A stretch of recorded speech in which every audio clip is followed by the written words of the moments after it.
Hello viewers, welcome back to Telugu Tolly updates. తమ్నెల్లో ఈ title చూస్తే మీకేమర్థమైంది? ఏమర్థమైందో కామెంట్ చేయండి. ఈ వీడియోలో మొత్తం దాని గురించే మాట్లాడుకుందాం. ఓపెన్ చేస్తే మనం కొంచెం ఓల్డ్కి వెళ్దాం. అప్పట్లో సినిమాలలో కాంటెంట్ కానీ, స్టోరీ లైన్ కానీ, సీన్స్ కానీ, గ్రాఫిక్స్ కానీ, ఎలివేషన్స్ వీటి గురించి మాట్లాడుకుందాం. ఒక సినిమా ఎగ్జాంపుల్గా తీసుకుందాం. Ram Charan's blockbuster Magadheera. Big budget film, great success.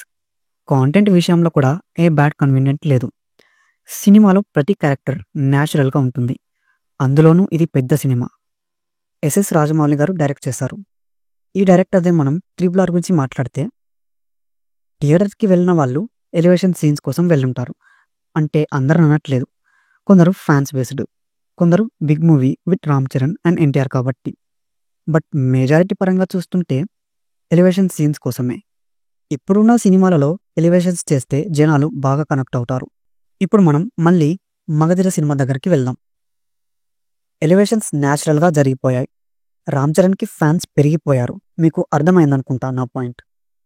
100 మందిని ఒకేసారి పంపించు అనడం ఇది న్యాచురల్ ఎలివేషనే కదా. రామ్ చరణ్ని ఫ్లైట్ నుంచి తోసినప్పుడు పాస్ట్ లైఫ్ చూపించడం ఇది న్యాచురల్ ఎలివేషనే. కానీ ఎవరు అప్పట్లో ఎలివేషన్ సీన్స్ గురించి మాట్లాడలేదు. మరి ఇప్పుడేంటి తెగ మాట్లాడేసుకుంటున్నారు? నేనేమంటున్నా అంటే, ఒక ఎలివేషన్ మాత్రమే ముఖ్యం కాదు, స్టోరీ లైన్ కూడా ఇంపార్టెంటే కదా. అబ్బా ఇదిరా స్టోరీ లైన్ అని అనిపించాలి. అది ఉండాలి, ఇది ఉండాలి. అదే కల్కి 2898 AD ఈ రెండు ఉన్నాయా లేవా? ప్రభాస్ కల్కి మూవీలో ఎలివేషన్స్ చాలానే ఉన్నాయి. సూపర్. ఒకసారి స్టోరీ లైన్ గుర్తు చేసుకోండి.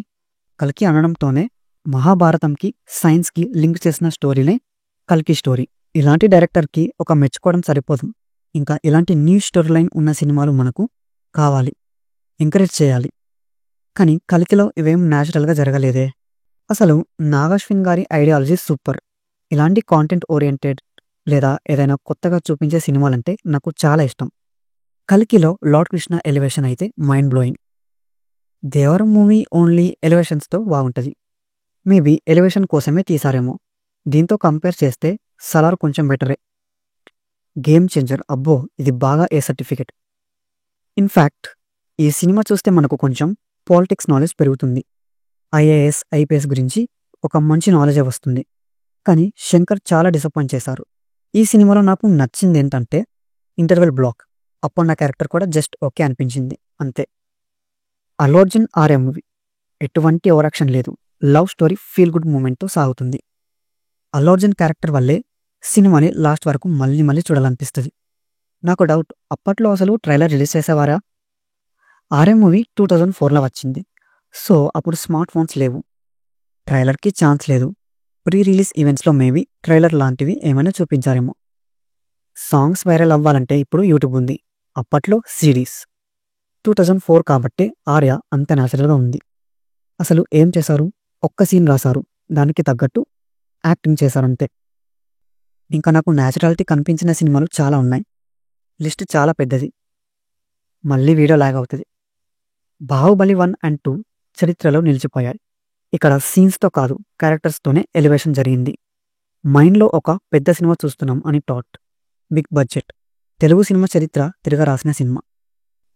ఫైనల్గా మన తెలుగు డైరెక్టర్లు సినిమాని డైరెక్ట్ చేసే విధానాన్ని జనరేషన్కి తగ్గట్టు చేంజ్ చేస్తున్నారు. నేను మీతో మన ఓల్డ్ జనరేషన్ డైరెక్షన్ అండ్ ఇప్పుడు ప్రజెంట్ డైరెక్షన్ విధానాన్ని మీతో చెప్తున్నాను. ఇంకా మన తెలుగు సినిమాలు మించిపోవాలి. కొత్త కొత్త స్టోరీలు, కొత్తగా చూపించే డైరెక్టర్స్కి ఛాన్స్ ఇవ్వాలి, ఎంకరేజ్ చేయాలి, చేద్దాం. That's all today video guys. Signing off Telugu Tolly updates. Thanks for watching.